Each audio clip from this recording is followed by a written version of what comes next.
नमस्कार विद्यार्थियों, हम पढ़ रहे हैं एमए फाइनल के लिए शिशुपाल वधम और शिशुपाल वधम मार्क की पुस्तक है। अब यह जो हमारा एक श्लोक है विद्यार्थियों, जब श्लोक आ जाता है तो हम उसको एक बार पढ़ के देखते हैं और पढ़ के जब देखते हैं तो फिर हमको ये पता चलता है कि इसका अर्थ क्या है। मैंने आपको बताया था कि अब जो हम पढ़ रहे हैं वो क्या पढ़ेंगे, नारद जी के विषय में पढ़ेंगे। अब देखिए, दधानम अम्बोरुह केसर धुतिर्जटा शरद चंद्र मरीचि रोचिसम विपाक पिंगस्तुहिन स्थली रूहो धारा धरेन्द्रम व्रतति तरीय।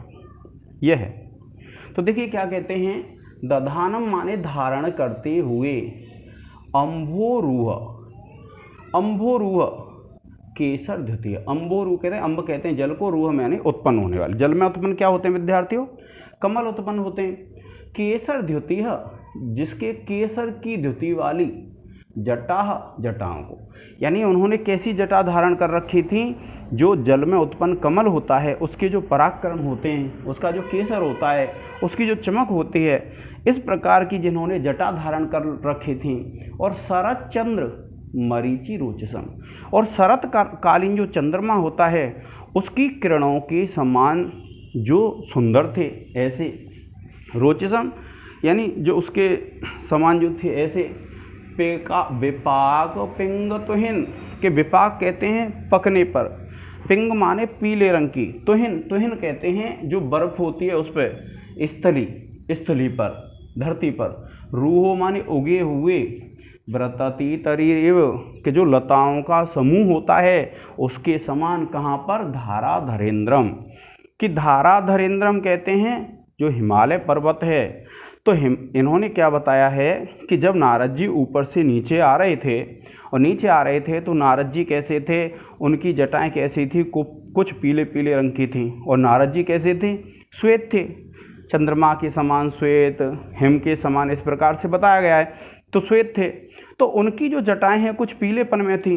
तो ऐसी प्रतीत हो रही थी वे जटाएं जैसे हिमालय पे उगी हुई कोई वनस्पति हो, और वह अगर पक गई हो, और पकने पर वनस्पति कैसी हो जाती है? पीली हो जाती है पकने पर वनस्पति।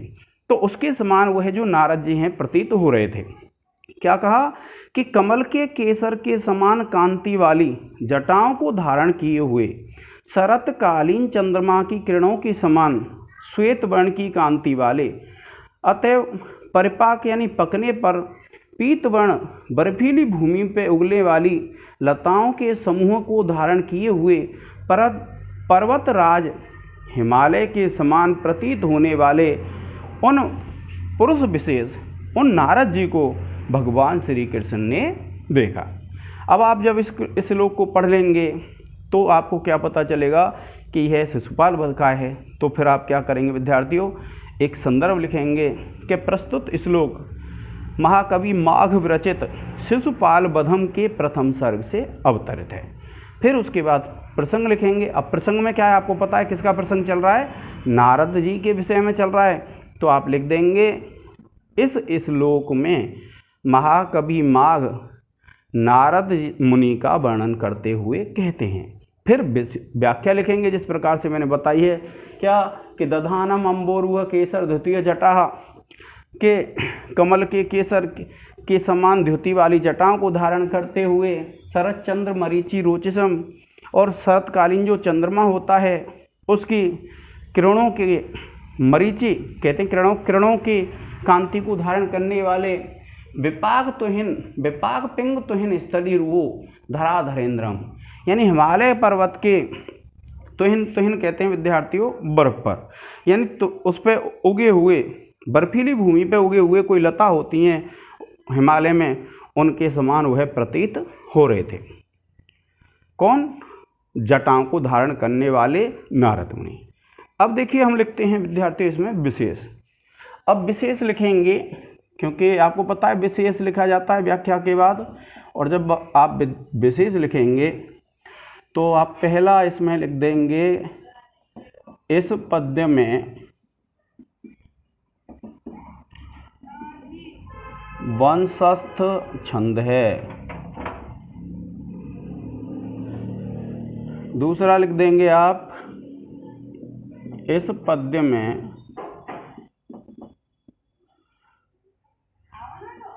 उत्प्रेक्षा अलंकार है। ये दो लिखने के बाद इनको रेखांकित कर देंगे विद्यार्थियों, और फिर लिखेंगे आप व्याकरण टिप्पणी।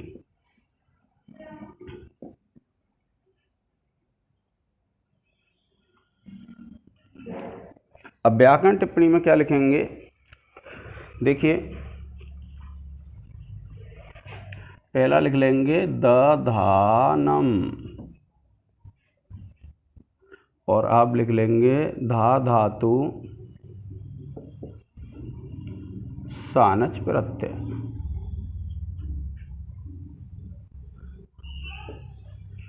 ठीक है। देखिए केसर धितिर जटा, दूसरा हो जाएगा केसर द्योतिर जटा। आप लिखेंगे केसर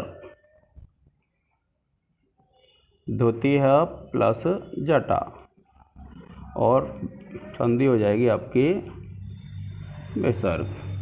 तीसरा लिखेंगे विद्यार्थियों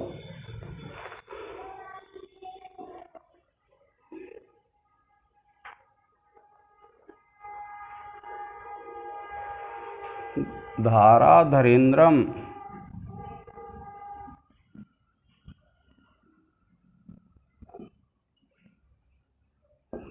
आप लिखेंगे धारा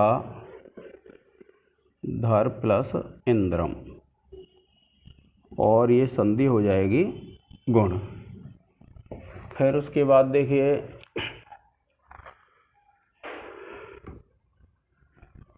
जटाह लिख लेंगे। जटा शब्द है प्रथमा बहुवचन। प्रिय विद्यार्थियों, आप इसका एक स्क्रीनशॉट ले लें।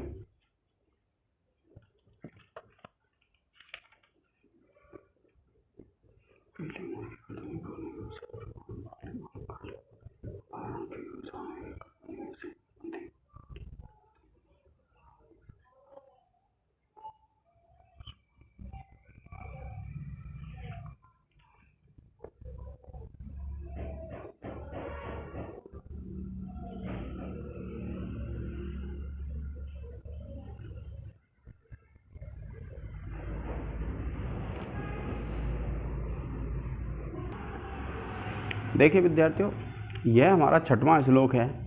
संदर्भ आप समझ गए हैं, नारद जी का वर्णन चल रहा है, तो हम नारद जी के विषय में लिख देंगे प्रसंग में कि प्रस्तुत श्लोक में महाकवि माघ नारद मुनि का वर्णन करते हुए कहते हैं। अब देखिए व्याख्या क्या कहती है। देखिए क्या है, पिसंग मोंजी युजम अर्जुन छबीम बसानम मेड़ा जनम मंजन द्युतिः सुवर्ण सूत्रा कलित अंबरधराम विडम्बयंतम सिति वाससस्तनुम। यह है विद्यार्थियों कि पिसंग का मतलब होता है पीले रंग की, मोंजी कहते हैं मूज की, युज माने युक्त, अर्जुन छवि कहते हैं जो श्वेत रंग की। क्या कहा कि अर्जुन छवि वाली, अर्जुन छबीम यानी धवल श्वेत रंग की कांति वाली, गौरवर्ण की। बसानम एड़ाजनम अंजन द्युतिः, बसानम माने वस्त्र को, बसानम यानी ढकते हुए, यानी जो वस्त्र था उसको पहने हुए। और फिर क्या कहा है कि अंजन द्युतिः, कि अंजन द्युतिः कि जो अंजन की धुति वाले थे। अंजन कहते हैं विद्यार्थी आप जानते हैं काजल को कहा जाता है। तो एड़ा जन्म कहते हैं कि जो मृग चर्म को धारण किए हुए थे, और जो काजल की धुति को धारण किए हुए थे ऐसे।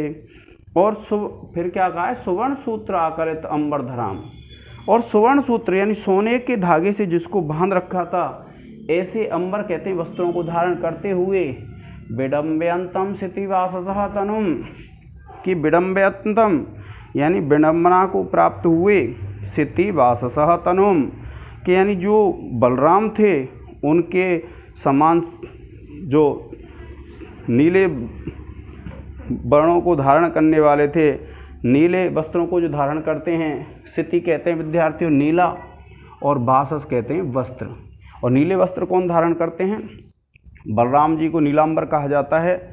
तो ये जो नारद मुनि हैं, ऊपर से जब नारद मुनि पृथ्वी की तरफ आ रहे थे तब क्या हुआ, नारद मुनि के क्या था, पिसंग मोंजी युजम अर्जुन छवि के, यानी जो उनकी करधनी थी, करधनी किसकी थी, मूज की बनी हुई थी, उसको धारण किया था उन्होंने।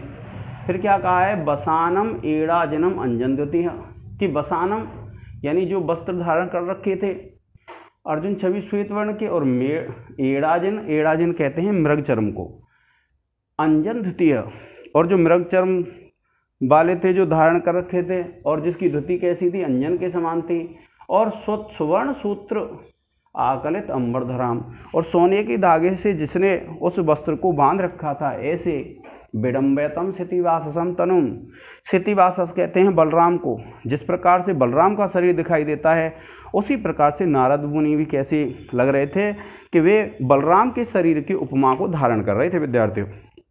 क्या कहा है कि पीली मूंज की करदनी पहने हुए, कैसे थे वे, पिसांग मोंजी युजम, कि जिन्होंने क्या है, पीले रंग की करधनी पहनी हुई थी, मेखला पहनी हुई थी ऐसे। और अर्जुन छविम, अर्जुन छवि किसको बोलते हैं विद्यार्थियों, श्वेत छवि, तो शुभ्र वर्ण वाले, और एड़ाजनम मृगचर्म के धारण किए हुए, तो फिर मृगचर्म धारण किए हुए कैसे थे, जो अंजन की धुति, काले मृग की चर्म को धारण कर रखा था, तो काजल की धुति वाले लग रहे थे, काजल के समान लग रहे थे। और सोने की, फिर क्या कहा है, सुवर्ण सूत्र आकलित अंबरधराम, और सोने के करदनी से बंधे हुई नीले वस्त्र पहन रखे थे उन्होंने। कैसे वस्त्र पहन रखे थे, नीले पहन रखे थे। तो इससे विडम्बयंतम सितिवाससम तनुम, जब ऐसी स्थिति थी तो वह जो बलराम हैं, वह जो नारद मुनि हैं, वह कैसे प्रतीत हो रहे थे विद्यार्थियों, वह ऐसे ही प्रतीत हो रहे थे जिस प्रकार से क्या है, जो बलराम हैं वह प्रतीत होते हैं। अब देखिए, जब आप इसको पढ़ते हैं तो इसमें उपमा अलंकार है विद्यार्थियों। कौन सा अलंकार है, उपमा है।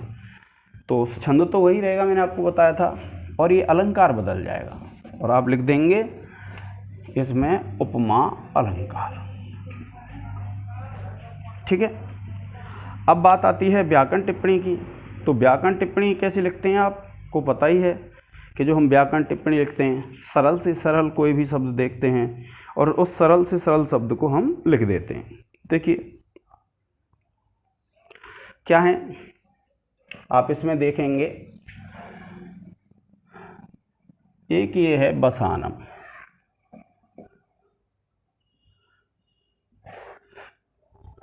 वसानम, तो आप लिखेंगे वस धातु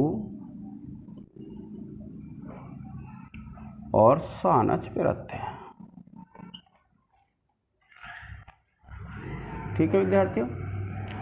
अब देखिए तनुम है,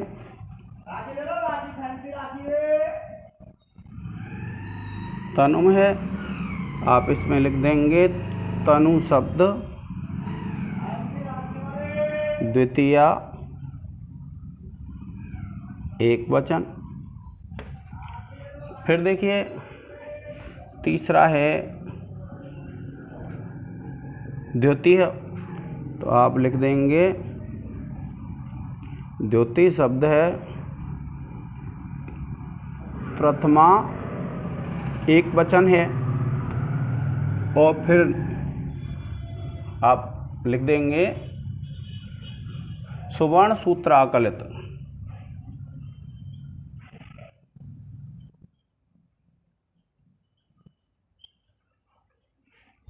तो आप लिखेंगे सुवर्ण सूत्र प्लस आकल। ये मैंने लाघव चिन्ह लगा दिया है, और आप यहाँ लिख देंगे कौन सी संधि है, दीर्घ संधि। ठीक है विद्यार्थियों। इसी प्रकार से आप विडम्बयंतम की कर देंगे व्याकरण टिप्पणी।